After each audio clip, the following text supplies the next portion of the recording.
I don't know. No idea when it happened. How often do you go on the passenger side of your vehicle depending on your car, right? Yeah, we pull in the garage, so I have to. I pull in the garage with the driver's side, the passengers with the guns. So I'm never over there unless I'm putting money in. Now she's so he gets in Gets by in on herself. her own.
All right, we got 5:30. If we can do the pledge.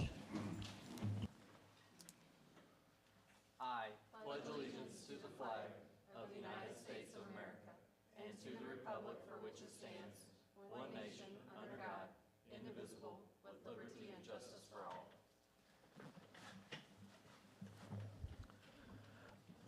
All right. Sandy, can we get a roll call? Nathan Parchman. Here. Jessica Lott. Here. Stephanie Small here. Here. Jim Campbell. No. Andrea Phoney. Here. And Jim Blackburn. Here. We have a quorum. All right. Thanks, Sandy. First item will be approval of the minutes. So if I could get an approval of the minutes or motion. So moved. Second. Got a motion and a second. All in favor say aye. Aye. Any opposed? Motion passes. All right, moving to 2.1, resolution to declare a surplus of funds in the special tax allocation fund for the city's tax increment financing redevelopment project areas. Sandy? Okay. This resolution is required by the Illinois Tax Increment Allocation Redevelopment Act. When you declare a surplus, this is done annually. This is a pass-through to the taxing bodies. Pass-through amount of $533,429.50 is sent to the county collector, who distributes this amount to the respective taxing districts in the same manner and proportion as the most recent distribution by the county collector to the affected districts of real property taxes from real property in the redevelopment project areas. TIF number 3, Central Park, will have a surplus of $322,898.06. This is coming from Menards, your commercial real estate LLC, which is the Gander Mountain property, and the Central Park Retail Redevelopment Agreements. TIF number 4 has a surplus of $181,401.24. This is the Highway 50 Scott Troy Road, the Metroplex. And the balance of $29,130.20 represents the pass-through for the parcels in TIF number 5, your Central City. The only thing we do want to make mention is in TIF number 3, Menards did have an appeal of their 2021 and 2022 tax years, which reduced the tax we received by $344,587.32. So that affects the surplus and also affects any developer cost to them. Okay? So we do need a motion. Need a motion. Can I get a motion for 2.1? Second. Got a motion and a second. Any comments by the committee? Council? Ross? Is that tax adjustment reflected in these numbers? Yes, it is. You'll see that on the TIF number 3, table 1, it shows Les Menard's adjustment. Anybody else on the council? Public? All right. If not, can we get a roll call, please? Parchman. Yes. Lott. Yes. Small here. Yes. Phoney. Yes. Blackburn. Yes. Okay. All right, motion passes. We'll move to 2.2, motion to approve the allocation of Bill O'Fallon Trust Fund for project in the fiscal year 26 budget. Okay, Sandy? we'll go ahead and move forward. So this is the Bill O'Fallon Trust Fund, that Fund 05 that is in our budget. We'll be discussing the budget after we talk about the Bill O'Fallon Trust Fund. So as you know, this Bill O'Fallon Trust Fund, the money that accumulates in there is part of that quarter-cent sales tax that we get. So we started that in '23, and we get annually, approximately $1.6 million is what we have budgeted. Council had decided to put 33% of that away so that that continues to grow throughout. So that basically leaves us approximately $1 million to look at spending. Let me pull this form up.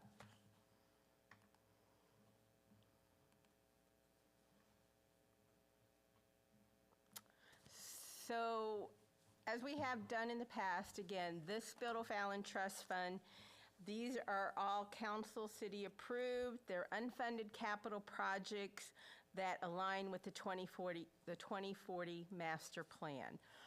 So the projects that you see here, after our management team, we went through the budget. These were items that are out there that we don't have funding for at this time. We do have the Bill O'Fallon Trust Fund. As you can see, the total projects total $1.6 million, 1,650 to be exact. As I said, we have projected revenue about 1.6. Once you take that 33% off, you have $1,072,000. One of the things that was decided was also we could put the interest earned in that Bill O'Fallon Trust to be used towards future projects. So that leaves approximately $1.3 million for the FY26 budget year. So looking at these projects, again, we've had our management team go through and kind of rank them. Again, these are our suggestions. These are then, up to the council. You can do one, you can do all of them, you can do none of them. Or if you have other projects that you want to consider, but these are the ones, after our budget meetings, these are the ones that we felt would be applicable for funding through the Bill O'Fallon Trust Fund. So the first one is an alert system for fire stations, for the fire stations and EMS. We can talk a little bit about what they are. And if I can find my sheet. Do you want me to talk about it? Oh, there you go. Okay. The alert system, so just to give you a little background on it, the ambulance EMS, when they are running full strength with three trucks on 24/7, they're going to be running out of Public Safety Building, which was built 20 years ago, Fire Station 3, which is 15 years ago, and then Fire Station 4, which is 10 or 12 years ago. So they all have alerting systems, which allows while they're sleeping or while they're in quarters for a beep, beep, beep to go off, so that way they wake up if they're sleeping in the middle of the night.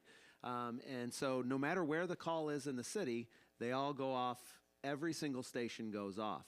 So if there is a lift assist on the west end of town, and it's just for Station 4, and all we need is one ambulance with 2 paramedics, every single paramedic in the city gets woken up at 2 in the morning. So right now, they're three different, since they were all built at different times, those alerting systems are actually 3 different companies. And for a while, Station 3 wasn't even working. We were able to make some minor repairs to it. They were running off portables at Station 3. So what we'd like to do is have all 3 stations on one system through Motorola. And that way, our dispatchers, our 911 telecommunicators, can selectively page out the correct ambulance for that call, so that way all the other ambulances don't have to hear it. They'll still be able to page them all out if they need them, if they have a cardiac arrest and you need them all to go. But it comes down to a situation where when you're working 24/7 and you're running calls, and if you can get the few hours of sleep because they're working 24-hour shifts, you're not getting those hours of sleep because you're getting woken up on every single ambulance call, even if you're not required to go to it. So this is going to bring us all in compliance with, to have everything on one system. So that's what we're looking at. Okay. And then we have our north parking lot, Phase 1, the lights at the sports park. Again, I can explain this one. It's pretty easy. So we just did Phase 1 out of this last Bill O'Fallon Trust Fund. It's that area north of the park. These are now putting lights on that parking lot. And then the other one that's on the Bill O'Fallon Trust is the north parking lot with lights. This would be Phase 2. So Andrew, do you want to give them a little background on where that would be, please?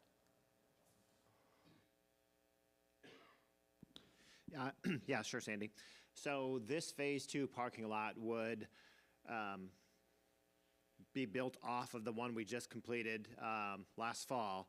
It would go directly north, and then essentially you would be able to access the north pond as well as the two grass soccer fields that we just had lights installed. So it's nice to be able to allow our customers to be able to get up those new soccer fields to really maximize our usage of those lighted fields, as opposed to making them walk, which could be up to a quarter of a mile, depending on where they park, half mile from the parking lot all the way up to those two grass fields. So to connect that is, a priority for the department. Well, and also that parking lot would connect with Porter Road, so there'd be an access onto the road there, correct? We haven't designed it yet. There is an opportunity to do a right-in, right-out. So whether we do that now or whether we do that when we build Phase 3 and potentially put the building there, that's one of those things we'll study here in the next couple months. And then, yes, the championship field replacement on Field 2, that one was installed in 2011. So we're post 10 years on that field, 10, 12 years. It's still in pretty good shape, but, we don't have much time left on that field. So we can't get it done this year, then certainly next year we'll want to look at that seriously. It's great for practicing in certain areas that you can play on, but when you have to play on the areas, particularly around the goal mouths and those types of areas, that is where we're seeing the most wear. Now, we have replaced it, and we do add continual crumb rubber, and we do our routine maintenance on it, but, it is nearing the time when we have to get it replaced. So thank you. So those are the 4 projects, again, that we have on for possible projects for this upcoming year. As I said, if we did all 3 or all 4, we would be short about $328,000. We did rank these in order of really need, and they all fit within, the guidelines of, public safety, part of our master plan, as well as the other projects. So, there's room for discussion. We would like to be able, this is an important part of finishing the budget, so we would want basically a motion out of committee agreeing to the allocation, and then it'll go to council for, full approval. Thanks, Annie. We'll open it up for discussion. When we had our pre-meeting last week to discuss this, based on what Andrew had kind of discussed with the staff, the turf field isn't like an urgent need. That could wait until next year, so that would bring it down to about $950,000 if I'm doing my math right there, which would leave a surplus which we could put over into the savings account to fund for next year projects. So that was kind of the thought, or if we wanted to, we have the authority to go ahead and approve them all, but that would take us over what we had allocated, but we do have that ability. So open discussion from there just to kind of see. Jessica, you got mic on? Yeah, I have a question. Andrew, so the trust fund, which is not my favorite term for that, the Bill O'Fallon Fund, without that, prior to that, how would the turf fields eventually get resurfaced or returfed? So we collect money in the hotel motel tax, and then we put money aside for the turf replacements, and so we would eventually use that money that we put aside to replace those fields. So we're currently setting money aside, knowing we have these huge expenses. We know they have to be redone every so often, so that would be, so including it as a Bill O'Fallon is kind of pulling some of that project forward, like we're doing it before we would have, or it's? So the other fields that are newer, we have more time to replace them, but this one already being 12 years old, it's probably a little more urgent, and we're probably not, we probably don't have enough there without sacrificing someplace else to use those funds to replace it right now. So if we could use the trust fund and then in another 10 years or 12 years, we would have enough money saved up to do those, or at least start doing them. Sure. I don't have any big objections to what's being proposed. I trust the staff and they understand kind of what the needs are and where we need to go. But what I'd like to do is challenge us to be creative and fun with some of these in the future. We've done a couple parking lots. We're doing more stuff at the sports park. It's all necessary stuff. But $700,000, what other projects are out there? I mean, I look through the CIP. I'm trying to, think about things myself, but my question are there fun things that could benefit other parts of the community that we could be using stuff for in the future? Sandy, I what's brought the, a problem with no solutions. Well, so one of the take it for what issues it's with worth. the trust fund is it's their projects that are unfunded by any other place. So a lot of the,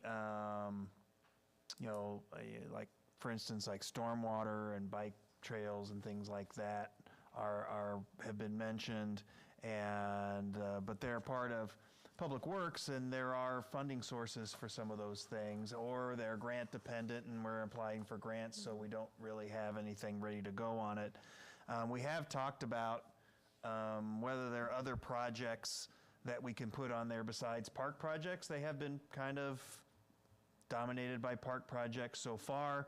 I think when we get a little farther down the road on Forward 50 issues, I think that, streetscaping and Forward Yes. 50 projects, I think would be good candidates for this fund. We just don't have any projects ready to go for that yet. But particularly some of the downtown streetscaping that you'll see probably in the next couple of years, going up and down Lincoln and State Street, that will need funding. And I think that would be something that's eligible for this. But there's just not a project in that with that now to put in this budget.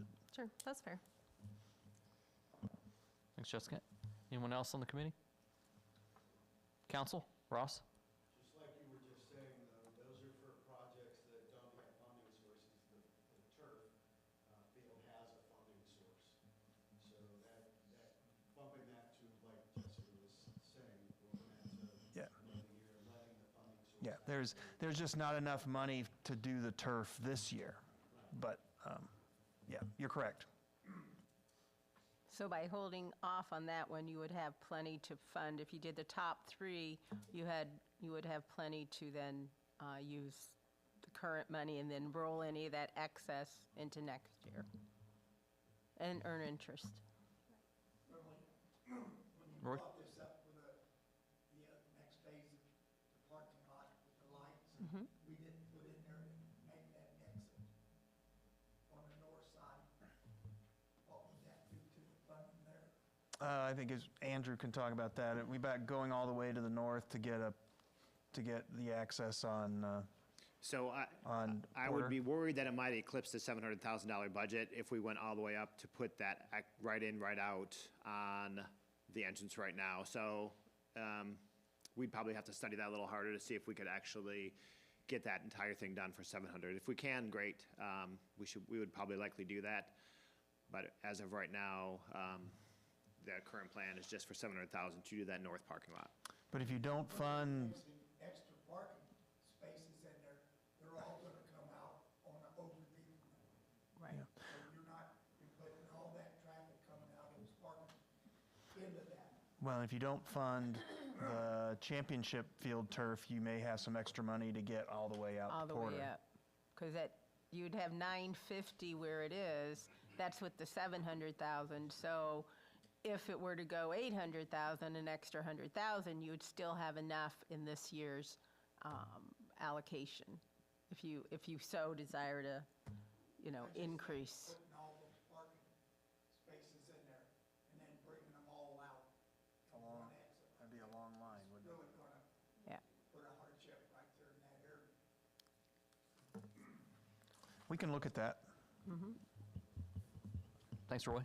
Any other council members? Todd? Well, the only, I kind of echo what Jessica was saying is, and I don't have an answer either, but I do think, I would love to see things that we wouldn't normally otherwise maybe be looking at because we don't have the funding and there's no Right. maybe funding source for it. That is a little bit more creative, and I don't have one. The only thing I could think of is there may be, and it's not a fun, necessarily a creative one, but looking at the CIP where stormwater stuff, where we do not have funding for, we know they're out there, we don't have funding for them yet. But we don't have funding for them now, Well, that'd be an excellent question to ask Jeff at the Public Works Committee meeting. But all of the city infrastructure, stormwater projects are listed in the CIP for funding and for projects. And then there's what's going to be in the budget for this year is the resident assistance program for private stormwater issues, and that's in the budget for funding this year through Public Works also. So that's just a teaser for later if you want to stick around for the Public Works Committee meeting later. Again, like I said, I didn't have a particular answer. I would say though, it's the same thing with the field. If it's if it's to the point where we're now, it's a safety issue, or we can't use it as often because there's maintenance that has to be continually done on it, then yeah, I'm 100% let's do it. But if it's just a matter of just moving it up because we haven't been able to allocate enough money yet, then I would say either save that money for something that we can do larger next year and in future years, or if there's another project that makes sense. And I do want to clarify, I generally like when we can align the tax revenue that's coming in, which in this case is sales tax, that's what's funding the Bill O'Fallon Fund, with projects that support the people that are generating the revenue. So I don't disagree with spending money on the parks and, because so much of our sales tax dollars, as we know from some of the consulting reports, is coming in from visitors who come to the sports park. So I don't disagree with that, but there's at one point we were talking about a pump track at either Rock Springs or, BMX type stuff. Like, there are other things in the community that have kind of been on our radar. So I just wonder if, continuing to fund the things that we need to ensure the sports park stays top-notch, while also recognizing that, there might be other projects in the community that the residents would use also. Thanks. So I don't know Andrew? if this is a thought or a question or maybe a little bit of both, but the EMS system, like Jessica asked for the other one, like if we didn't fund it out of here, where would that money come from for that? For that one, it just wouldn't be done this year. Okay, because I'm just having a hard time wrapping my head around like these things that like needs versus wants. And I know there's some safety with some of the field stuff, but like something like that's gonna make our employees that much better, like, and able to do their job to help others. Like, I just feel like that's not even a question. Like, we should find that somewhere. I mean, I know it's still a significant amount of money, but I felt like this when I got on council, like this fund, because that trust fund feels weird for me too. Like streetscapes, those little extra nicer things, not something like, to me, that's an absolute like need, not a want. So like, I feel like that one on there, I just like, duh, we're gonna do that. We have to do that. Yeah. Well, it's a public safety issue, and it's just at this point, we didn't have another place where the funding was, and so we also talked about how we've only used this fund for park projects, and so why don't we use it for a public safety project that's needed and important. Yeah, like, So. but like if in this case, like one of them has been down and they're using portables, like could we like do something to get that done faster? I mean, I just feel like there's like a definite need to like get that one done. The one has been fixed. So they all work at the specific stations, but overhauling it so that they all work together is a different kind of project. So that's why we put it on here and thought that it was important, which is why we ranked it first. Gotcha. Yeah, you can say so. All right. Emma. You brought up streetscaping before, the higher fee, which I know we don't know yet to know, so we can't really do it. But is there any other streetscaping like downtown or other places that we're looking at that we don't have funding for? Well, yes, there's not funding for it, but we don't have a design for it either. So it's not something that's ready for funding for this next budget year. And I do believe that Jeff has something in his CIP for streetscaping as well. So feel free to ask him at the Public Works Committee meeting coming up at 6:30. Stay tuned. And it might have been helpful to do some of the budgets, because in the Economic Development Fund, you'll see that there is a healthy reserves for the replacement of soccer fields. But what we went in this year with the budget process to try to install turf fields at 9 and 10 and the championship field, all for some cost savings. But after discussing, we're not going to put 2 brand-new fields and turf them without parking lots in. So it was kind of a chicken or egg thing. And so we made the decision to withhold 9 and 10, which is full turf. It's not just replacement. So that's a big grading project in preparation for next year. And so that's why you see kind of the replacement turf. But the plan would be to do them all next year if you guys decide not to do it this year. All right, anybody else on the council have questions? Would we recognize some like actual economies of scale if we waited to returf the championship until we were doing 9 and 10, or it would be like? Oh, absolutely. I mean, it's not going to be Okay. millions of dollars difference, but there will be a cost savings. And they're already there messing everything up, so might as well do it all at once. That's why by doing the parking, as he said, would lead into those. I mean, just based on that, I'm inclined to support what's on here minus the returfing of the championship field, just to, because the timing doesn't sound critical. It's still very much usable. People are not complaining about it. But if we can tie that with 9 and 10 and get those better pricing, and if it works. That's I'm kind of what fine. we were thinking too. Okay. Anybody else on the council committee? So do we go ahead and knock it out in the committee then? So we'll ask for a motion to approve this allocation. Okay. And then it'll go to council under motion out of committee.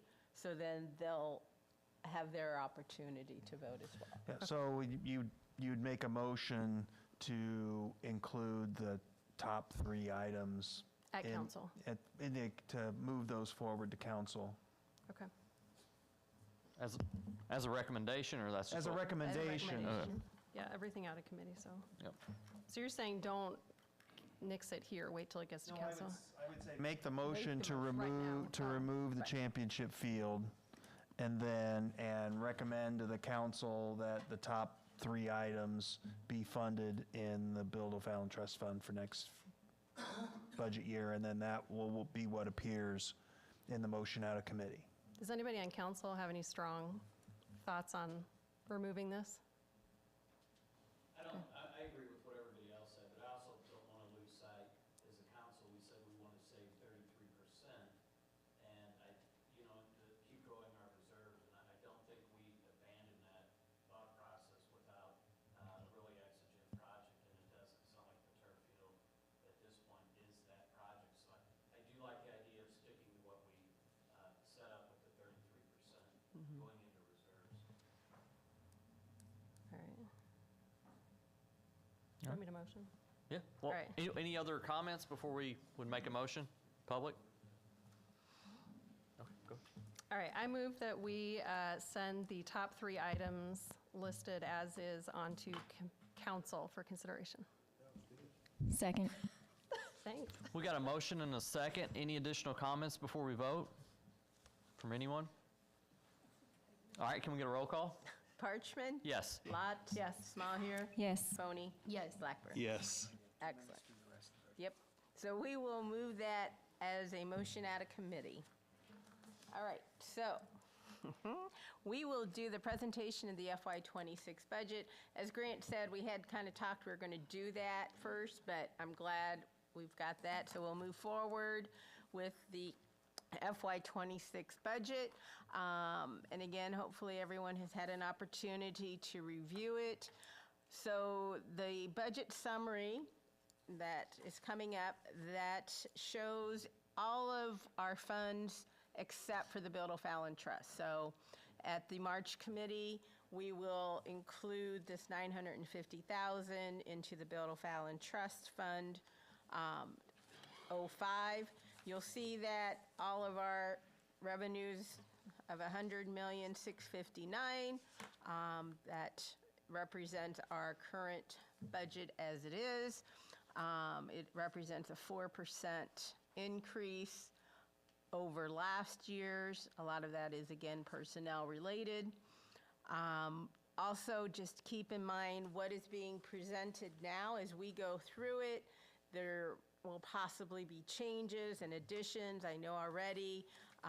Jeff, again, stay tuned for his wonderful meeting. He'll talk about a change in his budget that's not reflected here.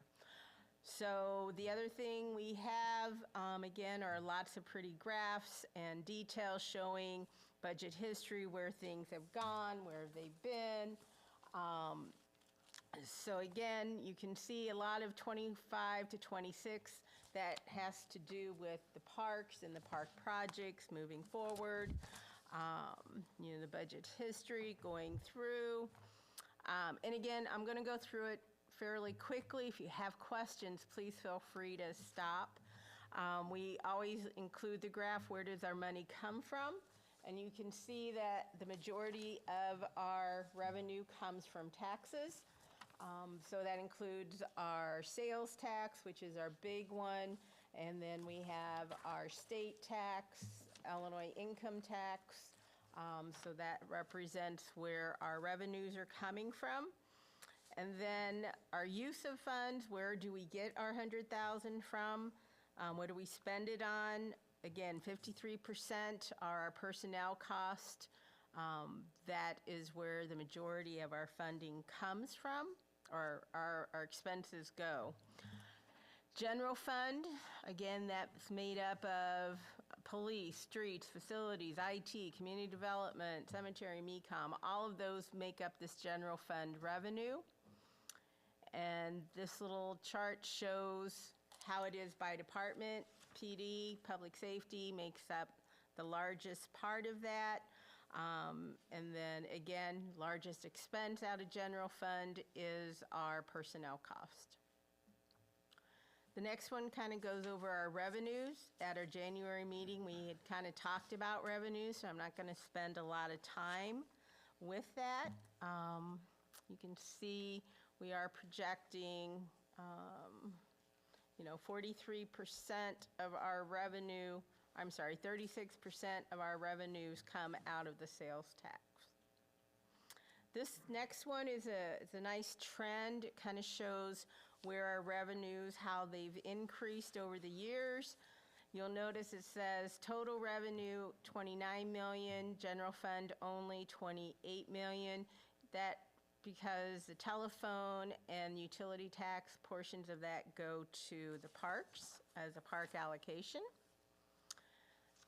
New positions requested. This was also presented at January's meeting. These are the positions that were presented, and we were able to include them in this year's budget. As explained before, the park specialist, it is based on if we take over St. Ellen Mine, so that position will be on hold until that is completed. These other positions will be discussed at the appropriate committee meetings. And then this is the large spend detail. We've also talked about that. It kind of goes in line with our CIP. And so all of these projects, so as you see them listed here, we'll also add the Bill O'Fallon Trust Fund projects. So those 3 projects will be added to this large spend. These are included in the budget now. So if they are approved, if the budget is approved, if they're listed on this CI or on this large spend, they will not be presented again to the council. It'll be assumed they are approved in the budget. The next few slides are just informational. We talk a little bit about our debt. We're doing a really nice job of getting that debt down. We'll actually, within the next 5 years, 6 million of it will be done. And so in next 2 years, we'll have 2 that actually go off. So we talk a little bit about the debt. So that is the agendas on there. And then the other nice thing we have are our dashboards. Again, these are just historical. You can see over the years our revenue trends, our expense trends. The big jump in revenues in 2022, again, were the funds we received through ARPA. 2024, those were bond proceeds that we used, that was interest that was not in the general fund. I apologize. Expenses, park, you can see the trends, how they go through. The big jumps and increases are grant-related. For parks, we had OSLOD grants. Let's see, other things we have. The other big expense, again, are dealing with the projects at the park. So, fire and expense, really nothing. Those are just, again, nice little trends you can see over the years where we are. Then we have our actual budget worksheet. So again, hopefully everyone's had a chance to review. We're not going to do a lot of line item. Just point out a few things. We talked a lot. The first few pages are the revenues. So we've talked about revenues. So there's nothing in there. When we look at expenses, the tax rebates is one that, just for information, those are our business sales tax, our business districts where we pay those out, as well as we have one outstanding sales tax rebate with Academy Sports. That'll be over in 2 years, so then that will be done. You'll see I did put $1.5 million in capital reserves. Again, that is to help rebuild our reserves from this past year, sending 8.5 over to the parks. So we are starting to rebuild our reserve for that. Administration, there's not a lot to talk about on there. Talk about that. We talked about IT. IT was here in January. Theirs really has not changed. Then we have our economic development. So this is grants budget, and again, our hotel motel. We have both the 5% and the 4%. The 4% was installed with the Destination O'Fallon project. And Grant talked about, you know, putting money away for reserves. You can see as $1.5 million this year. Again, this will help with the replacement of the turf fields as we go through. He does have in here the facade program for West End O'Fallon. I don't know if you have any other questions on that. You can ask. That's economic development. And then strategic plan. So again, this Fund 78, this is a fund that we established many years ago when Menards came on board. We fund that through excess sales tax. So we currently put $200,000 each year to the strategic plan fund. You'll see that we've also this year, should the project go forward with the Park Place, the sale of our property, the $1 million is in there, and then you'll see the expense of land for $250,000. We also have approximately $300,000 in for professional services, so that will be the studies for the sports park, as well as Forward 50, the implementation. We've got studies done for that as well. And then our TIFs, again, not a lot of activity. Most of it is our disbursements to the developers within the TIF districts. The downtown TIF, we do have the facade program listed there, but there's no really other activity within the TIFs other than the downtown. And I think the last is just a quick, the library, again, we put the library on ours. It is approved by their own board. They've already presented to their board. So it's more of, here's the library's budget. What you do see is they did increase their property tax levy, which we had talked about. And that is the libraries. So I did go very quickly. One thing I do have in here, we talked a little bit about, was with the property tax, I'll include it in my update here. We did get new numbers from the county. We have reached a milestone if we use our, what is that called? Escalator, no. Multiplier, thank you. If we put our multiplier in there, we'll be at $1 billion in EAV. So with that, we do have 181 million in disabled vets. We have not heard anything from the state, so in their budget, so we will be looking at rebating as we had talked about, but that will be at the March meeting where we'll decide once we get our final numbers how we will just distribute those funds back to the residents, because we do not see that program in the next few years. So that was my quick synopsis of the budget. Are there any questions? So the reports are online. The full report is also included in this, so you can look at all of it, but each individual department will do their own, so if there's a lot of details, they'll be able to answer those. Thanks, Sandy. Any questions from the committee? Jessica? Just to confirm, the 1.5 million, there's 1.5 million going back into general fund reserves. That is correct. To make up, well, not make up, to replace the 8.5 million we cash rolled to pay for the park. Correct.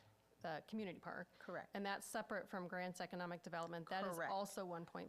That is correct. So we have He has- $3 million minimum. I didn't even look at the other ones in that depth to see, but $3 million Correct. minimum going into reserves. So you'll see each of the departments, that is one of our goals, Yeah. is for those things that happen, that we have those funds available. So yes.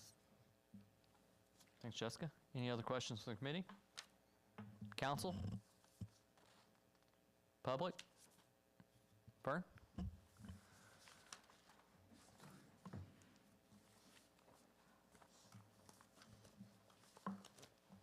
And just announce your name and the ward you're in, and you got 5 minutes. Vern Moore, Ward 3. So what we're dealing with tonight is the 2026 budget, correct? That is correct. I want to draw attention to item for capital improvements.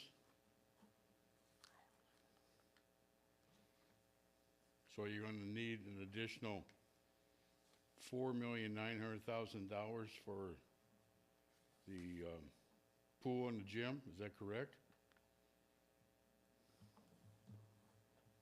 Just go ahead and make all your comments, and we'll answer them when you're done. That's my question. My question is if this is additional funds for the pool office Right. phase 1 and the gym Carry over. phase 2. Shows on here a total of $4,900,000. That's my question. Andrew? So that is a carry forward. So we know that about, and it's just an estimate, a carry forward of what we budgeted this year. It's a carry forward. It is not new money. It is money that was budgeted this year that won't be completed by April 30th. Therefore, we're moving it forward to next. But it is not an additional $4.9 million. Because the project's not expected to be complete until end of May, early June, so that goes into the next budget year. So we just push the money forward. Okay, thanks for clarifying.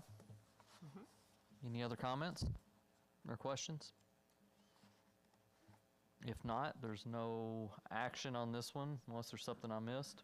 That is correct. So at the March meeting, we'll have final, and then the April meeting will have action items. So we'll have motion to approve at the March. Got Okay. it. Thanks, Sandy. All right, if we're done with that, we'll move on to 3.2.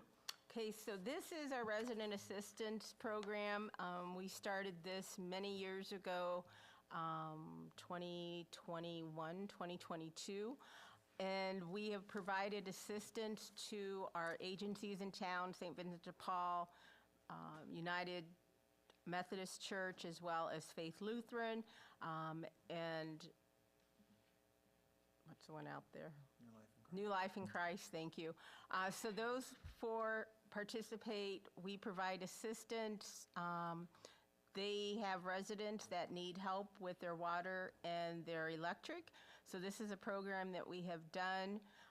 Currently, in this FY25 budget for water, we have $25,000. That has remained consistent.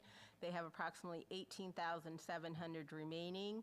These funds do not roll over. It stops April 30th, and then we start a new budget year. So that $25,000 is in for the FY26 budget. The Ameren Electric Program, so we budgeted 65 this year. They have about 17,000 remaining.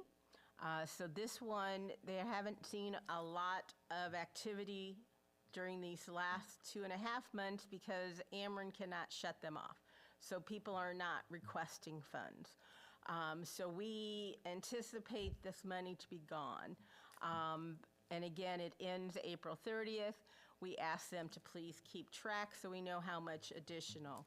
We have put in this budget an additional $5,000, so it would put that budget amount to $70,000 for the assistance program.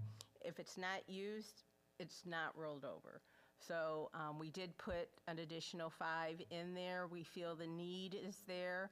We do meet with the organizations every 6 months. So we did just meet with them, and again, they're very appreciative. The need is definitely growing.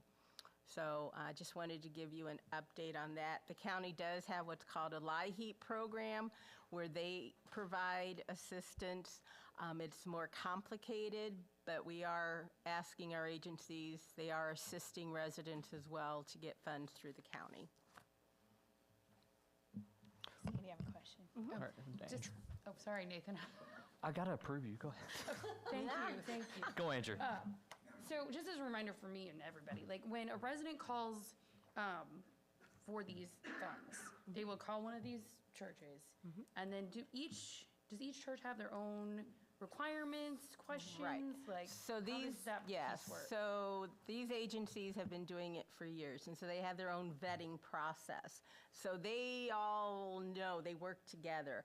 And you'll see on the spreadsheet, we'll just throw one up here, where it may say residents assisted by multiple agencies. So individually, there's 231, but they also might have reached out to one of the others, United Methodist. So they went to St. Vincent de Paul.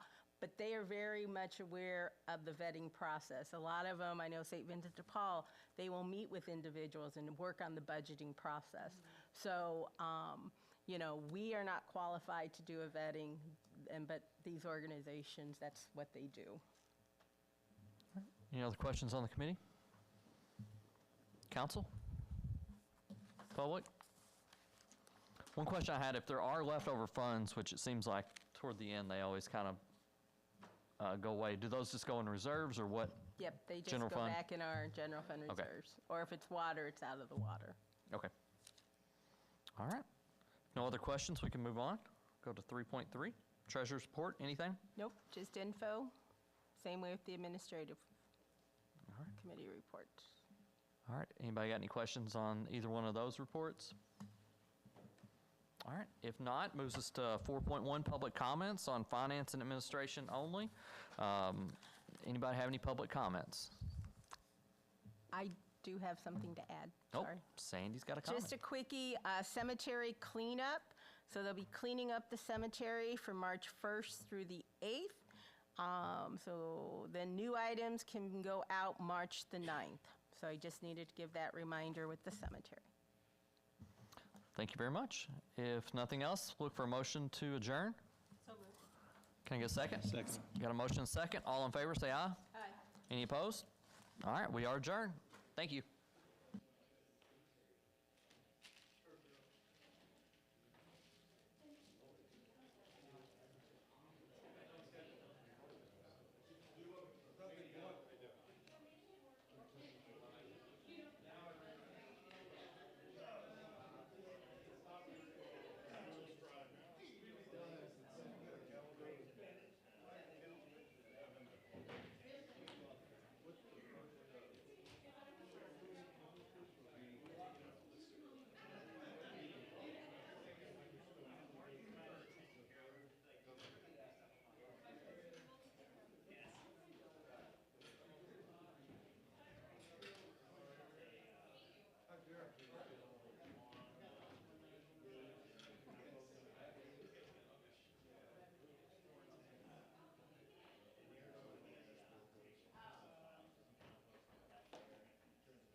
We're gonna start community development at 6:23.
Did you join from the link?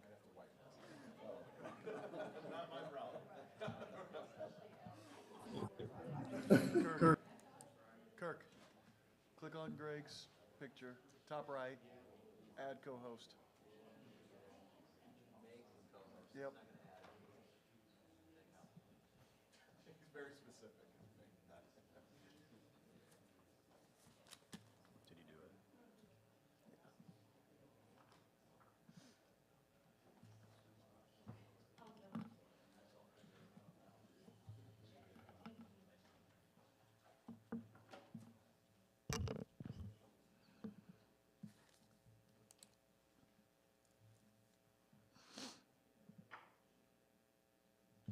All right, I have 6:23. We're going to call the community development meeting to order.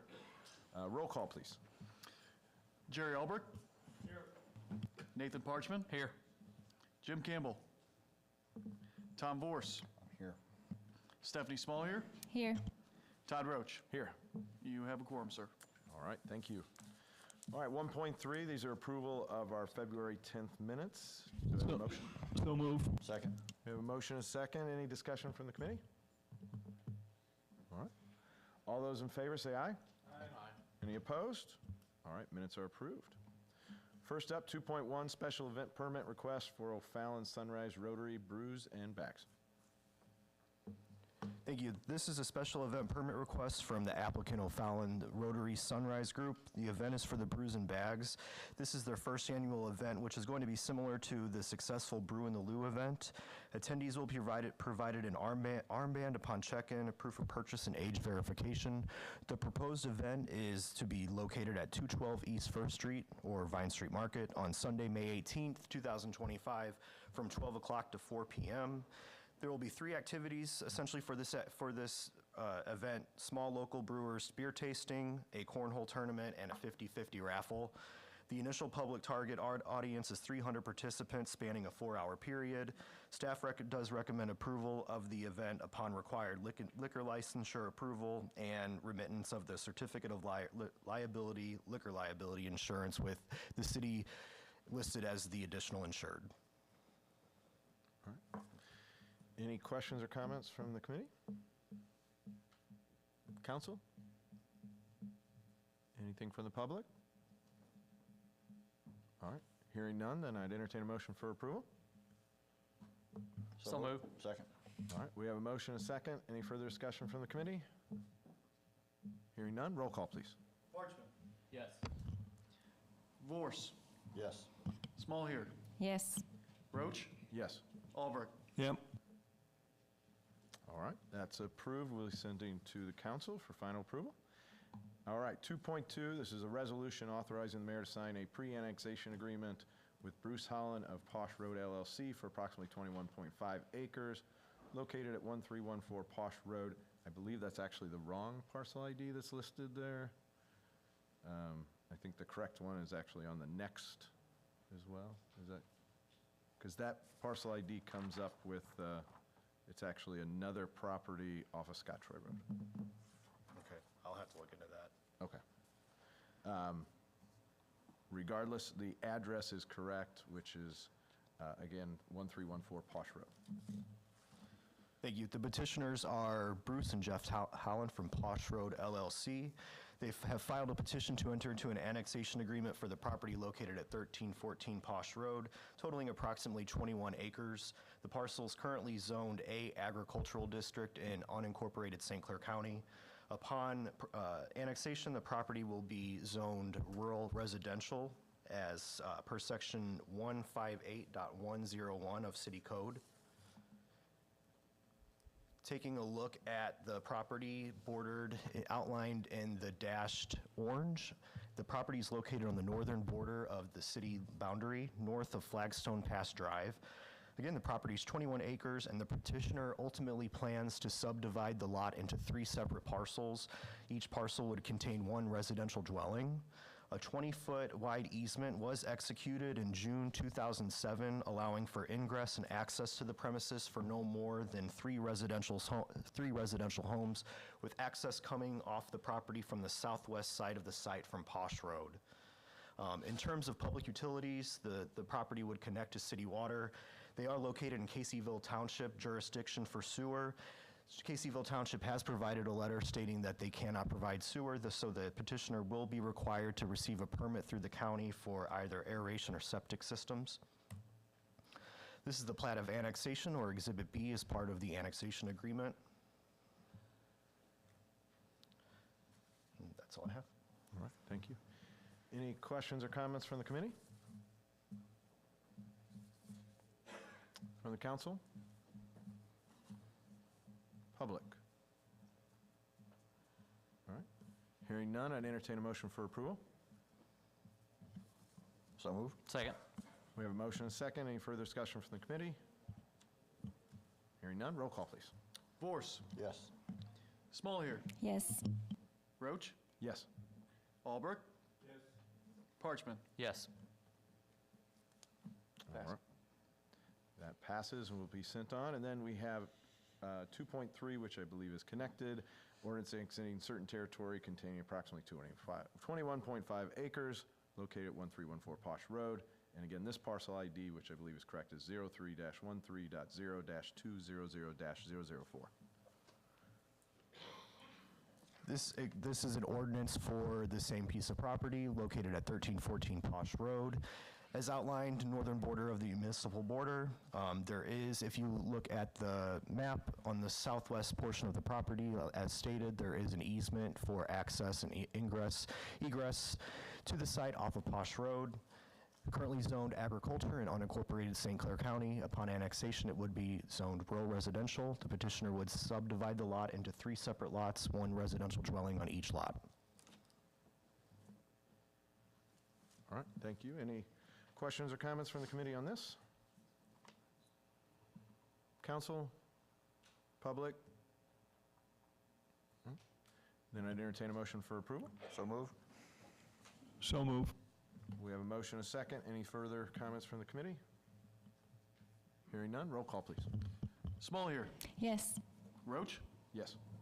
Albrecht. Yep. Parchman. Yes. Vorse. Yes. All right, this is also approved, and both will be sent to the council at our next meeting. And that leaves us 3.1, which is the community development proposed budget. And Mr. Chair, if I may add, so the next council meeting, you will see the ordinance of first reading. Correct. The resolution for the pre-annexation agreement will come with the second reading of the ordinance in the second next council meeting. Appreciate it. Thank you.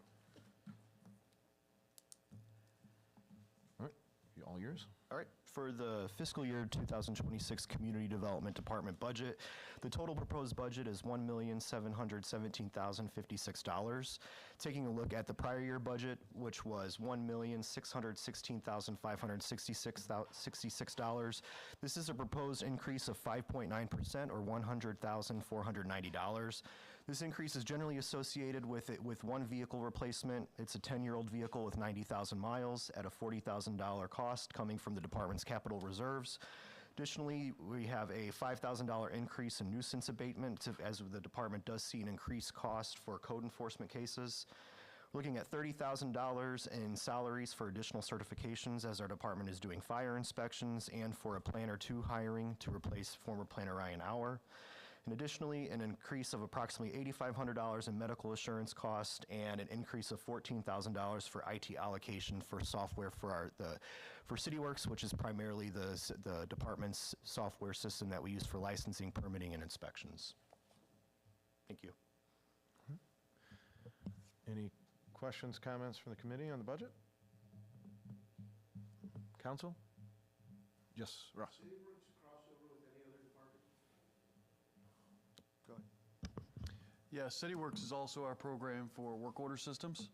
So the CityWorks for code enforcement and community development is about 3 years old. We built it, but it has been used for public works for at least a decade prior to that.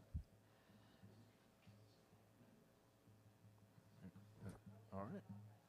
Anything else from the council? Public? All right. Then, anything else you wanted to add? Nope, public comment. All right. Then we will move on to our final agenda item, that public comment. So anybody that has any public comments for the committee?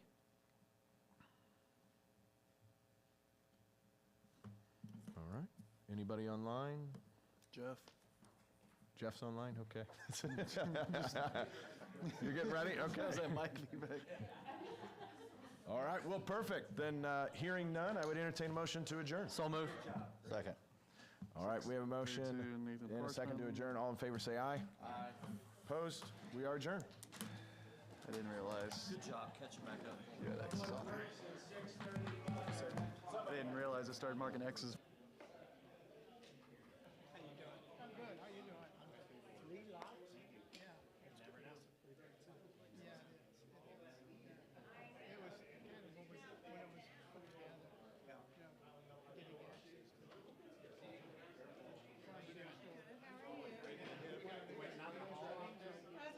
Thank you. Yeah, good to see you.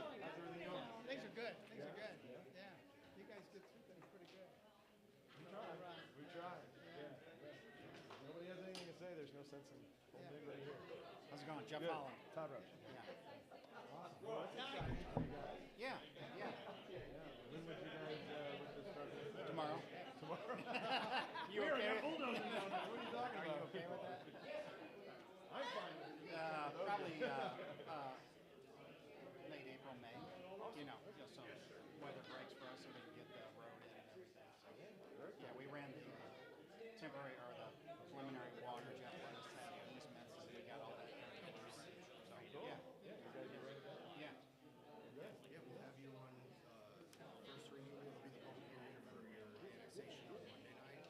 Next Monday? Next Monday, yeah. Okay. Then it Am I has going to, against that? and it has to, no. Not the same night? Don't put me in the same The night. second night is when we're gonna be talking about the business district. Okay. Well, you'll, first reading next Monday, then we'll come back here for second reading of changes, and then it'll be the final committee, council meeting on the 17th. Okay, you liked everything I sent today? Yep, that's perfect. Okay. So we got everything we need. Okay, cool. All right. Good seeing you. All right, you too. Take care. Appreciate it. Have a good night, guys.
Hello, test. We're going to call Public Works to order.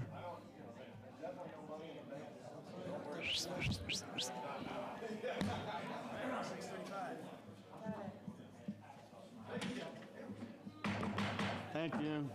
We'll call Public Works meeting to order. Jeff, you want to take roll? Rosenberg. Present. Myler. Here. Roach. Here. Carney. Here. Van Hook. Here. Hudson. Here. You have a quorum. Thank you, sir. First order of business, approval of the minutes. I'll make the motion. Second. Got a motion, we've got a second. Anybody got questions, concerns, or comments? All those in favor say aye. Aye. Any opposed? Minutes pass. Item 2.1, Jeff. Yes, item 2.1 is a resolution authorizing the mayor to execute an intergovernmental agreement for participation in the Illinois Public Works Mutual Aid Network. So this is a program city's been involved with for at least over a decade, since I've been with the city. It's a mutual aid agreement where if there was any sort of natural disaster that would occur, other public works agencies throughout the state could come and assist us, and then we could also do the same with this agreement. And reason we're bringing it forward is they've recently adopted new bylaws and came up with some of the other documents on here that just need reapproval from each community that's involved with it. So I would recommend approval of this agreement. All right, I'll take a motion to move it. Make a motion? Got a motion, a second. All right, anybody from the committee have any questions or concerns? I know you've read through all this with a fine-tooth comb. Is there anything in there that stands out that you have concerns with, Jeff? No, there's none. Anybody from the rest of the council? Questions, concerns? Public? Roll call, please. Roach. Yes. Carney. Yes. Van Hook. Yes. Hudson. Yes. Rosenberg. Affirmative? Myler. Yes. All right, that'll move forward to next Monday's council meeting. Thank you, sir. 2.2, please. 2.2 is a resolution authorizing the mayor to execute an agreement with Millennia Professional Services of Illinois, LTD, for the Alyssa Creek Court drainage improvements in the amount of $48,700. So this is an engineering design contract for a project called the Alyssa Creek Court drainage improvements. This is in the CIP. Give you kind of an idea of the location of it. I'll pull up the proposal here. There is a aerial that's part of it. All right, so it's located off of Knob Creek. Alyssa Creek Court's the cul-de-sac to the south here. So there are 4 locations where there's existing storm sewers that are discharging. In all 4 locations, there's erosion that's occurring at the discharge point of these storm sewers that are owned and maintained by the city. What this design would do is to come up with mitigation plans to alleviate that erosion, and then perform any improvements, ultimately to be able to develop a set of improvement plans, specifications, to be able to bid it to a contractor to perform the work. I would recommend approval. All right, I'll look for a motion. I'll make the motion. Second. We have a motion, we have a second. Anybody from the committee have any questions or concerns? This is something that we've been talking about for a while, and it is something that we have determined that the city has a responsibility. It's our discharge issue, and so this is something I'd like to see go forward. Anybody from the rest of the council have any questions or concerns? Public? Jay Pfeiffer, 801 Deer Creek Road. Are any homes flooding in this area? Does this project affect any home flooding in this area? Ask all the questions and then we'll address them. All right. Are any homes that's flooding? If they're not, this is an erosion problem, and we have bigger erosion problems, and the one that I've been addressing for the last 30 years, maybe this could get put off and that funds be appropriated to go toward a flooding problem. The number 1 priority in the city has to affect saving flooded homes.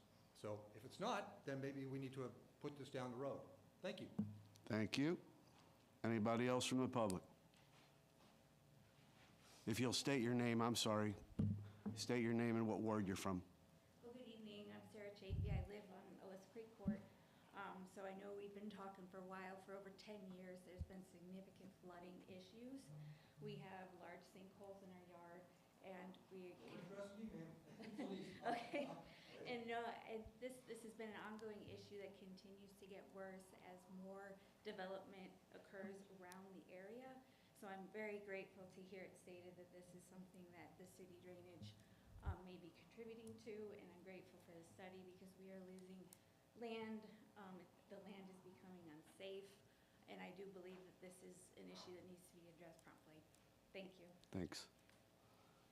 Anybody else from the public?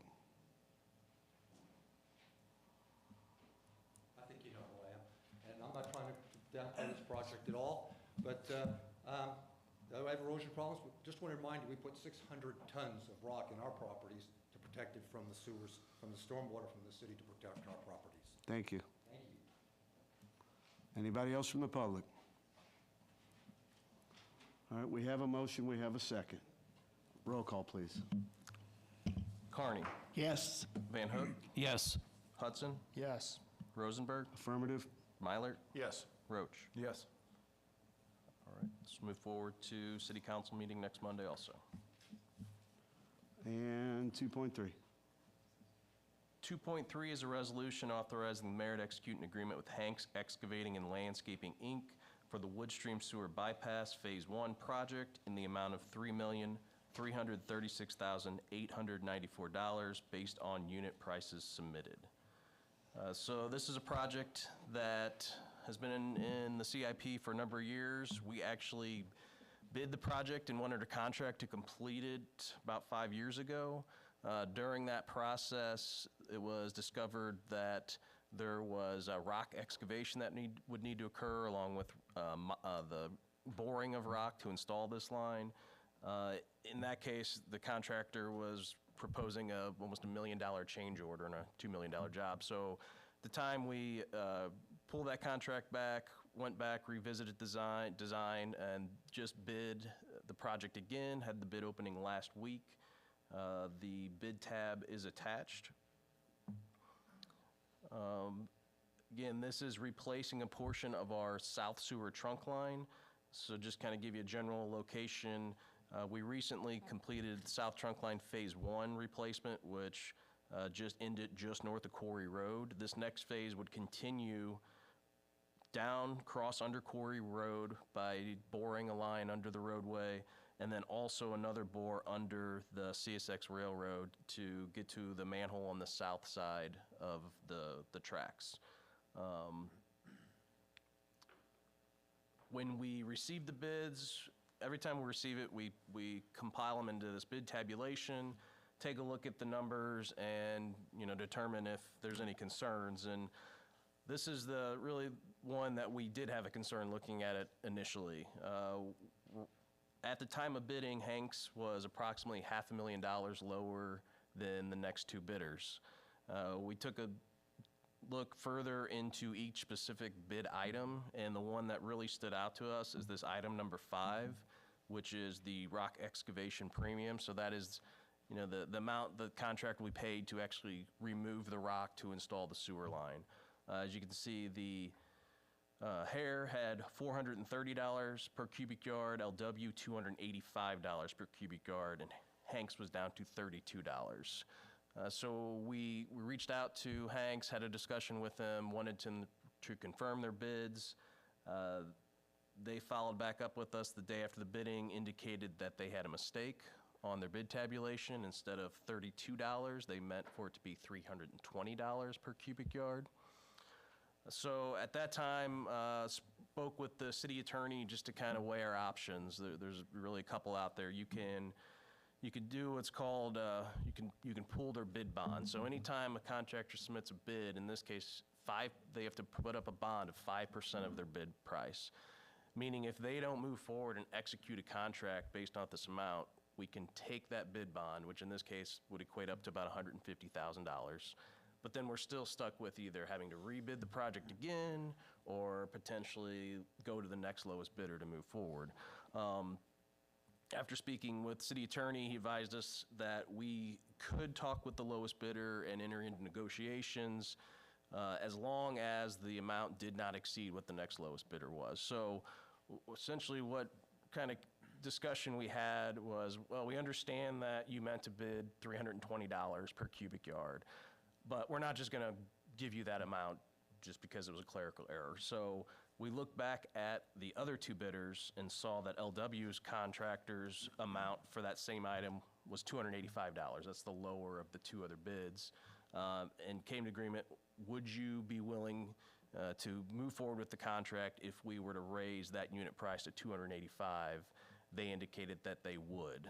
So what you see below the initial bid tab is showed as additions, so that would add up to another $253 per cubic yard for that item, still bringing their total to, you know, a little over $300,000 less than the next lowest bidder. You know, I think this is our best course of action. It allows us to complete the project for the least amount of cost. You know, our other options, again, would be to take the next lowest bidder, go and try to pool the bid bond for Hanks and award the contract to Hare. By doing that, we'd still be spending more money on the project. So what I'm recommending is that we enter into the agreement with Hanks for the amount specified in the resolution.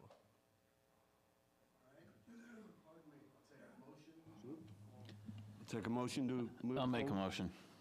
Got a motion? Got a motion and a second. Any questions or concerns from the committee? Well, the only thing I would say is good work on your team for identifying it before it became an issue as we got into the project, and if they didn't find it beforehand. So great work, and I think it ended up being a good resolution to keep the relationship with a contractor that does a lot of work for us. So. Yeah, I will mention, Hanks does do work for the city. Most recent project they completed for us was the reconstruction of Bonita Road by the sports park, so they're a contractor that, you know, I've worked for us in the past and have done well on jobs for us. Any other questions, concerns from the committee? From the council? Public? All right, roll call, please. Van Hook? Yes. Hudson? Yes. Rosenberg? Affirmative? Mylert? Yes. Roach? Yes. Carney? Yes. All right, that will move forward to next Monday also. All right, other business 3.1, budget. Yes, the Public Works FY26 budget. So every budget, I prepare a couple different exhibits to show. First one I'm going to bring up is just the overall fact sheet for the Public Works budget. So in this, try to summarize both the expenses and revenues for all the funds that make up Public Works. So that includes streets, water, sewer, Prop S, MFT facilities. You know, Sandy mentioned streets, facilities are two that are funded out of the general fund. The others have their own revenue sources. So water, sewer are funded through the water and sewer fees. Prop S is a half-cent sales tax, and MFT is the motor fuel tax that we're allocated from the state for anyone purchasing fuel in the state of Illinois. So general, this kind of shows you where we're at as far as what the changes are from last fiscal year to what's proposed in this next fiscal year, percentage change. Also, I include the actual expenditures for 2 years prior, so 2023, 2024 are in there. Other thing on this first table that really stands out is, you know, there's not typically a constant percent increase. You know, it's really can vary greatly based on the number of projects we're doing within Public Works. A lot of the majority of what you see right here are projects that are occurring. So to do that, a lot of times we have to take money out of reserves that have built up in each of these funds to be able to move forward with these projects. So that's the item here that specifies transfers from reserves for the FY26 proposed budget. So, you know, what we're seeing here in water, 3.7 million, wastewater, 6 million, Prop S, 2 million, and MFT, 700,000. We can get into those a little more once I start running through some projects. Mentioned that streets and facilities are funded out of Prop S. This is a pie chart that just kind of shows the allocation for those two portions of the general fund compared to all the other funds. And then this final pie chart down here shows the overall city budget, comparing Public Works to all the other expenses. So roughly about 51% of the total budget's made up of Public Works. In addition, one other item added on here is our managed assets. So this breaks down all the assets that Public Works maintains, you know, your streets, sidewalks, sewers, water lines, storm sewers, and that's all compiled from our GIS system that is integrated into our work order system within CityWorks that was mentioned earlier. So it gives you just an idea of how many assets we truly take care of and maintain. Any specific questions on this overview that anyone has? Any from the committee? It's just a lot of road work, a lot of square miles. Sure, Phil. Yeah. Council. My chair. Any questions? You about lose this weight, apparently. specific item from the public? Just all of them, or, no, this is just 3.1? I mean, that's just all of them? No, I'm gonna have other items to show also. Yeah. So the one last thing on here talks about the current staffing Public Works. We're 49 full-time employees, 1 part-time, and 6 seasonals. In this budget, we are proposing 2 new full-time positions, so I'm gonna pull each of those up and we can discuss those. So there are position request forms within here. The first one I want to discuss is an administrative assistant position. So what we're looking at doing is add an administrative assistant to help with Public Works. Looking back historically, 10 years ago, our engineering division of Public Works were at about 9.5 full-time equivalent employees. We are currently at 7 employees at full-time equivalent. And one of those positions that was removed over that last 10-year period was an admin assistant. Right now, we're having just an increase on the amount of administrative work needing to be done. In addition, you know, we're adding this stormwater assistance program that's going to take in more administrative duties. There's additional requirements coming down from EPA related to our lead and copper monitoring that needs to be done, which takes quite a bit of time coordinating with water customers to receive samples that have to be tested.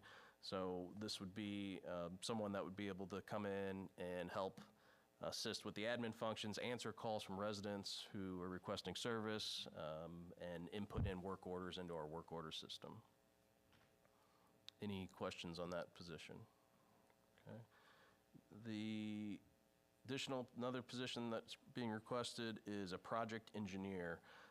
So same, when we went from 9.5 full-time equivalents down to 7, another position that was lost was our engineering manager position when Dan Bowman moved to our operations side.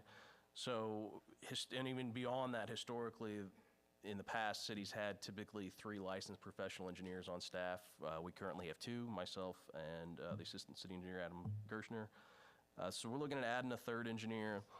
Part of this is, again, attributed to the stormwater assistance program. We're going to need someone who can go out, assess these, and help administer this program.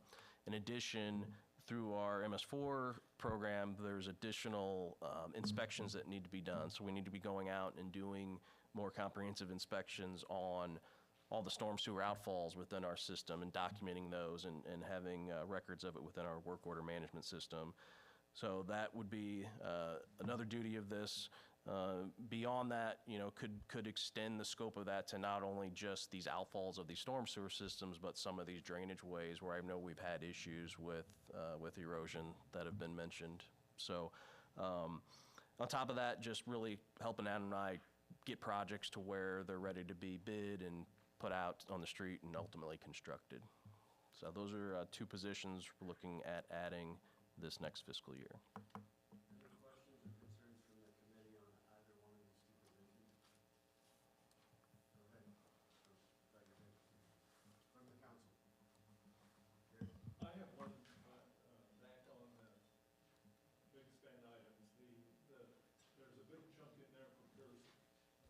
That most big amount, does that include the intersection? Yeah, I'm gonna get to the large spend after this. Okay. Yep, and I can explain those. We can fit a lot of speed humps from Pierce for $3 million. Yeah, yep, I'll touch on that when I get to those. Sure. On the two positions, anybody else got any questions or concerns? All right, moving right along. Okay, so large spend detail. So Sandy had it presented earlier. I always put together this spreadsheet here that kind of breaks it down by each fund. I don't know how easily I can try to zoom this in here. Is that a little bit better? All right. So within this, I break it down between the different funds. So streets, facilities, Prop S, MFT, water, and then sewer is broken up between wastewater treatment plant and sewer lines. So within that, the first column indicates the CIP number associated with each item. So if you want to cross-reference this back to the CIP, you can do that there. But I'm going to kind of run through each of these. If you have any questions on them, feel free to stop me and I'll explain them further. So first three items are vehicle replacements. We have a F-150 pickup truck, a single axle dump truck, and an F-250 pickup. A lot of these, the F-150 and the 250 are both water vehicles.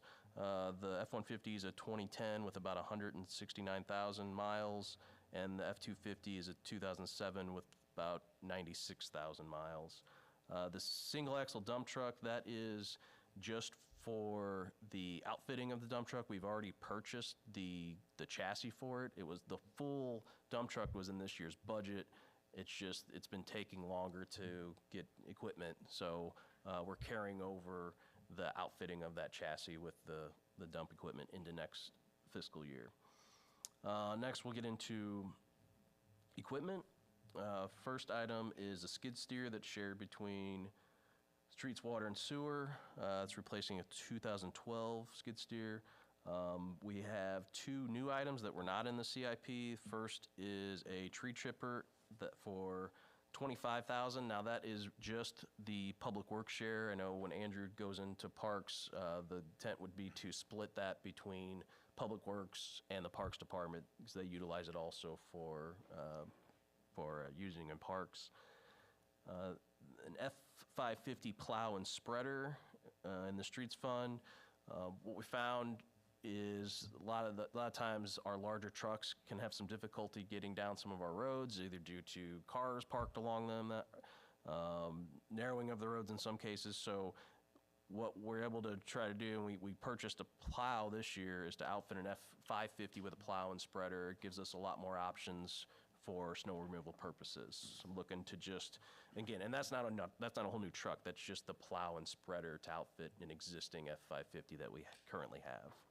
So Jeff, on that, is that adding an additional resource to plow, or is it just replacing one we already have? It's adding an additional resource too. Okay. Yes. Thank you.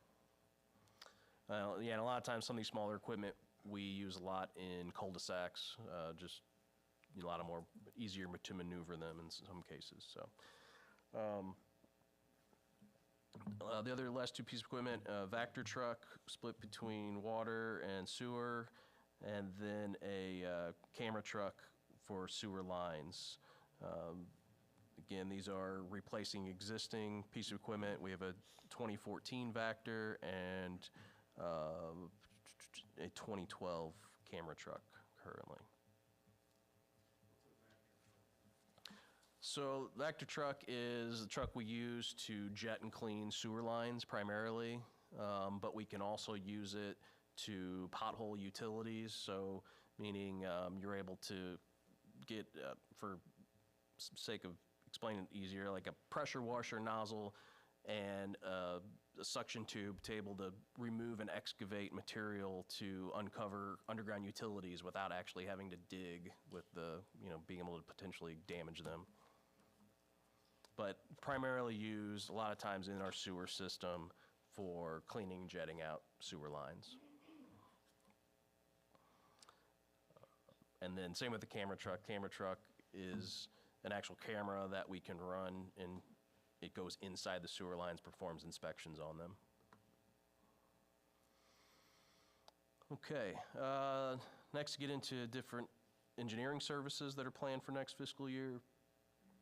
So every year we plan the 30,000 set aside for the pavement management program. That is done through Tubman and Wade Mershon, where they go out about every 3 years, assess all of our streets for us, compile data that helps guide us as to determine which streets need to be maintained. Then we get into a lot of different Prop S programs for engineering. We have a bike bike trail improvement program. So don't really have anything specifically said on that, but I know there's been discussions with Forward 50 about a trail along Highway 50. We have funds set aside in MFT for that, but then if there's other additional trails that come out of our bike master plan that was recently adopted is really starting to begin that process of beginning design on some of those trails. State Street Drainage project that's been carried over. It's hung up due to property acquisition. Pierce Boulevard traffic calming, still in design currently. We'll talk a little bit more about its ultimate design when we get into the construction phase below. Alyssa Creek storm sewer, we just recommended approval of that contract, so that'll move over into next fiscal year. South Cherry Street rehabilitation, that's a current agreement with Tubman and Wade Mershon to design the area South Cherry around Marie Schaefer School. Eagle Drive drainage improvements. This is Eagle Drive off of Highway 50 that's behind the Motomart, closer to Veneta. There's flooding, localized flooding that occurs there. Setting aside funds to do a drainage design in that area.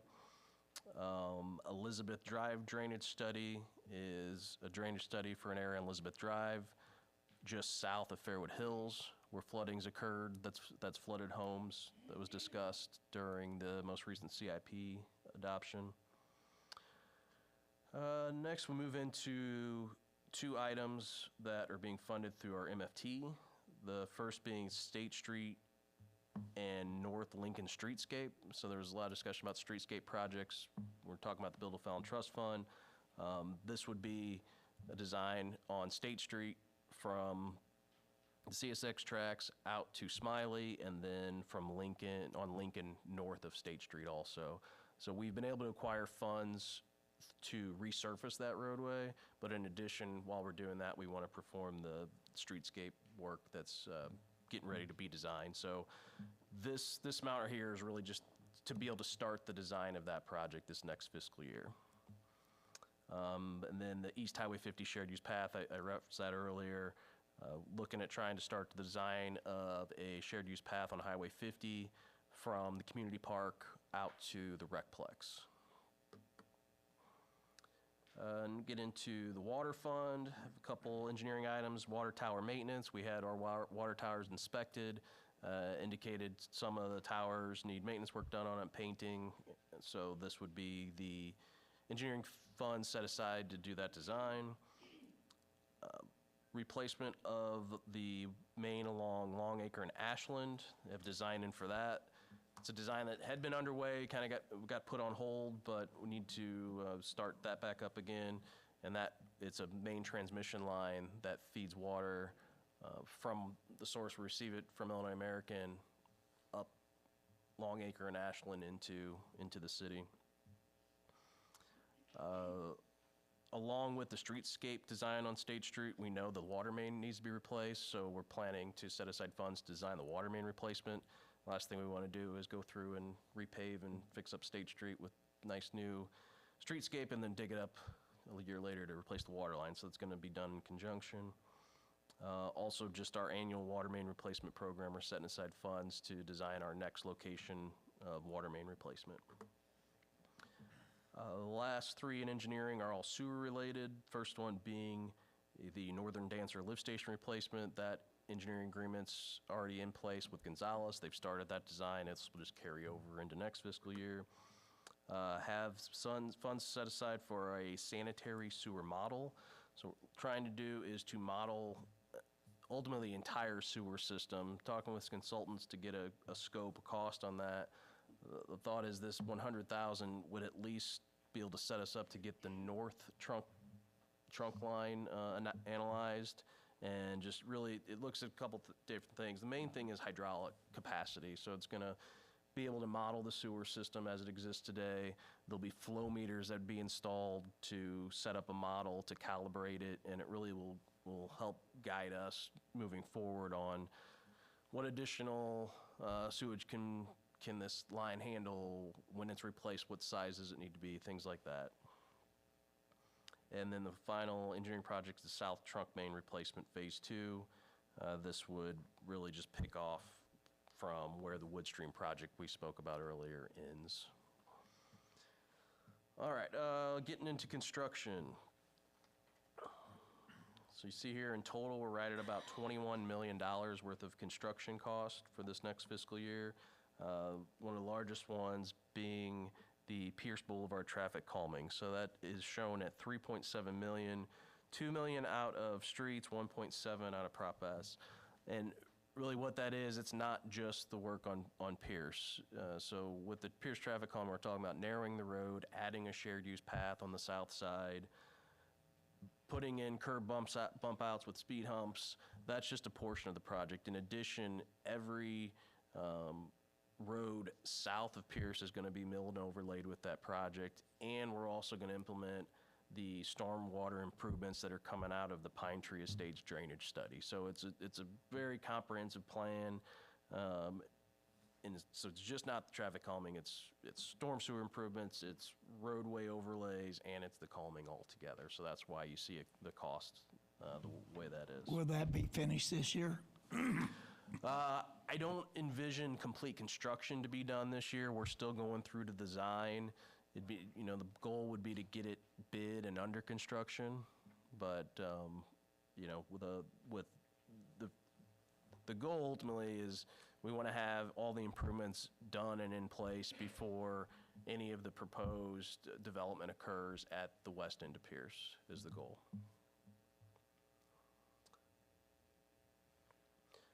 Next construction project is public safety building masonry work. So that's under the facilities fund, $150,000. So there's tuck pointing, there's additional expansion joints that need to be put in on the building. We're seeing some expansion of the masonry facade of the building and beginning to crack. So it's just really just maintenance work needing to be done on that building. We do have funds set aside for the construction of the Alyssa Creek Court project, so assuming we could get the design going and get it ready to bid and out, I don't envision anything on that happening probably till next calendar year, but wanted to account for it in this year's budget. So State Street drainage project, spoke about that earlier. We're carrying over funds. It's just a matter of allocating the land needed to move forward with that project. Next project is North Cherry Street drainage improvements. This is a project that is about wrapped up on design. This is the area North Cherry near Wesley. So there'll be stormwater improvements in this location. There's two low points on North Cherry where we have split level homes that during heavy rain events, their homes do flood. So it would do work to solve that issue. In addition, we're going to be replacing water lines in that area and doing a mill and overlay on all the roads in there at the same time also. Next construction project is Booster Road reconstruction for $750,000. This is to rebuild Booster Road, add in curb and gutter, storm sewer, and rebuild that roadway off of Hartman Lane. Excuse me. Moving into a couple MFT-funded projects, we have the Ogles Creek Trail project that just recently started under construction. So the $600,000 planned here is what we think is still going to be left to be built after May 1. I think in total that project was right around 1.1 million. But yeah, just got underway last week, I believe. The next MFT project is West State Street Overneafen Road resurfacing. So this would resurface State Street from the CSX tracks west to Highway 50, and then also do Oberniefman Road all along the east side of the sports park and around the curve. So we were able to acquire federal fundings to help on that project. That should fund about 75% of it. Let's see. Next project is Public Works Operations Building. This has been in the CIP, it was in this year's budget. Moving forward, have a design of the building in place. Right now, we're trying to determine the best location of it. The plan is to build it out at our facility at 8645 East Highway 50, where our sewer operation division currently reports to work. Just working on the layout of that. Recently had a survey done on that, but the plan would be to start the construction of that this next fiscal year. I don't planning budgeting the full amount, but realistically, I see that moving into even the next fiscal year once we get into construction. Water tower maintenance. This is the work that will ultimately be bid out of the engineering agreement just spoke about earlier. I know for sure there's work that needs to be done on the water tower off of Kyle Road. There's also being some consideration to do some work on the tower off of Posh at the same time. Those both were put in together. Our wastewater treatment plant bank stabilization project, that is a program we're doing with the Corps of Engineers to armor the bank of Silver Creek adjacent to the wastewater treatment plant where our lagoons are. So we're kind of waiting on them to get finalized plans and ultimately bid it and take that to construction. Lift station control panel replacement. So what we've been trying to do is annually replace about 3 or 4 of the control panels within our lift stations just to bring them up to updated equipment. What we're finding now is some of the parts to replace items in there becoming obsolete.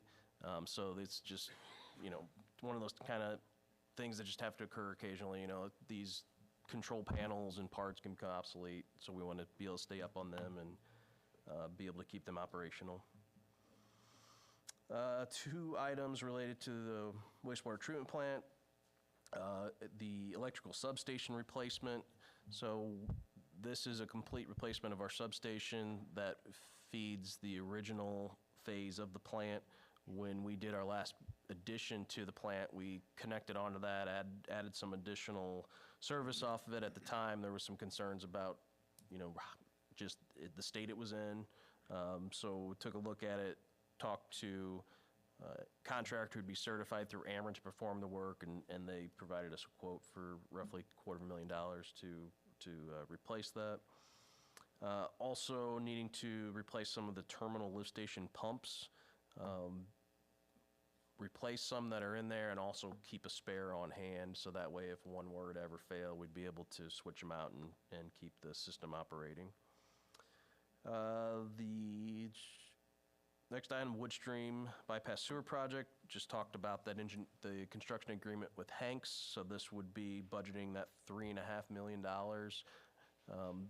Right now, I know the contract was like roughly 3.3, so taking it 3.5, just in case any contingencies arise. I will note, this is the one item that has increased in the budget reports that Sandy provided, and the funds, the ones that you'll see for the Public Works funds. So initially, we had that at $2 million, upping it based off of these bids we've had to the $3.5 million. So ultimately, what that means is all of Sandy's values would add $1.5 million. Same with the sewer fund that's shown. East Highway 50 sewer extension. So this is really, it's part of the Public Works building that's going in, because that's what's needed to provide it sewer, but what it's also going to be able to do is provide additional sewer service for some of the properties along Highway 50 out on that east end of town. Right now, a lot of the newer ones that have went in or had to go in off of septic aeration systems. So Bello, the rental, Sunbelt rental, or don't have sewer. So running the sewer line not only serve our building we're proposing, but then additional development along Highway 50 in the future. And the last item is the Northern Dancer lift station replacement. Again, this is currently under design through Gonzalez. It's to replace our Northern Dancer lift station that's located off of Northern Dancer roadway. So, all right, I'm gonna catch my breath. It's a lot to digest. Any questions or concerns from the committee? Council? Public?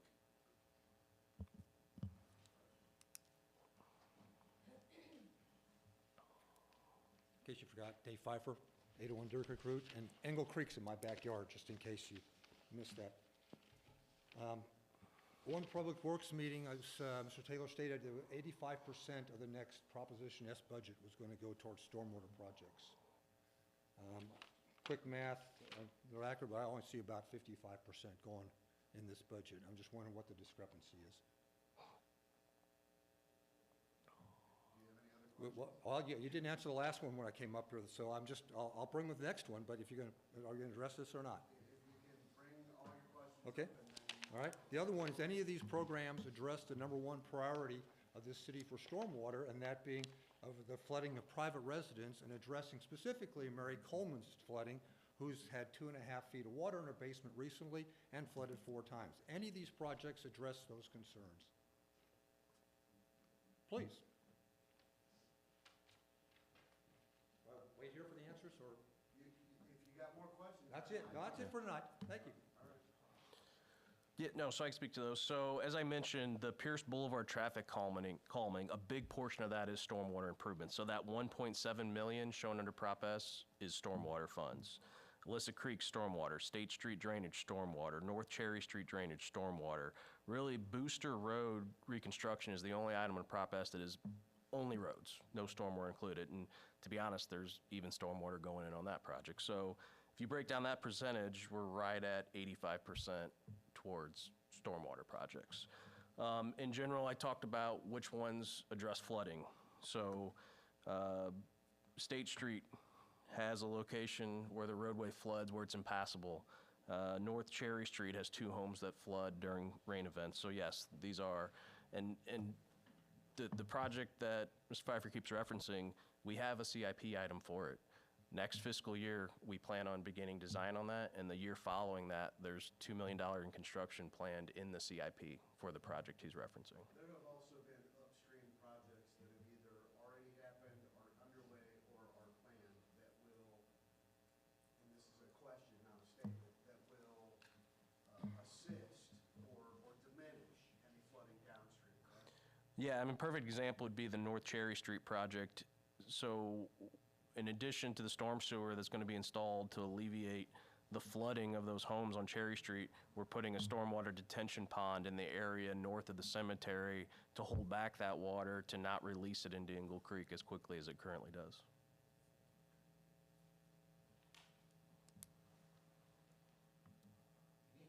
Last bite at the end. Today. I just question the accounting of things that if stormwater falls on it, it counts as a stormwater project. The street on Pierce, and I think when he said it, the stormwater, he addressed the stormwater coming off of the new projects that are being built in that area? A portion of what has been allocated on this spreadsheet, a portion of that for the Pierce does go to stormwater. I understand that, but he said the stormwater off of projects, construction projects in the area, I thought is what he addressed on that. And why are we spending proposition money to address any stormwater coming off of new construction projects? I think you said stormwater off of different projects, no? No, nothing's related to development projects. And I disagree with the numbers. I don't think you're at 80%. Thank you. Thanks, sir. Go ahead. Jeff, I have a question. I'm sure you said this and I missed it at the beginning, but back to the summary spreadsheet. Mm-hmm. What's the reason that NSP revenue is down so much? Pull that up real quick. So it was 4.6 in the current fiscal year, and the proposed is 2.8. So what that revenue also includes are any funds that we're taking out of reserves to offset project costs. So realistically, the actual revenue we're bringing in hasn't changed greatly. It's just so like this last fiscal year, we did the Central Park Hartman project, so there was quite a bit moved out of reserves to fund that, so that shows up as revenue in that case. All right, there's nothing else to do on that, so 3.2, Public Works report. Yes, I realized last month I didn't add November, December, so I added those on there. So the last 3 months of reports shows the service request and work orders that were completed for Public Works. All right, and then that takes us to public comments. Anybody? Take a motion to adjourn.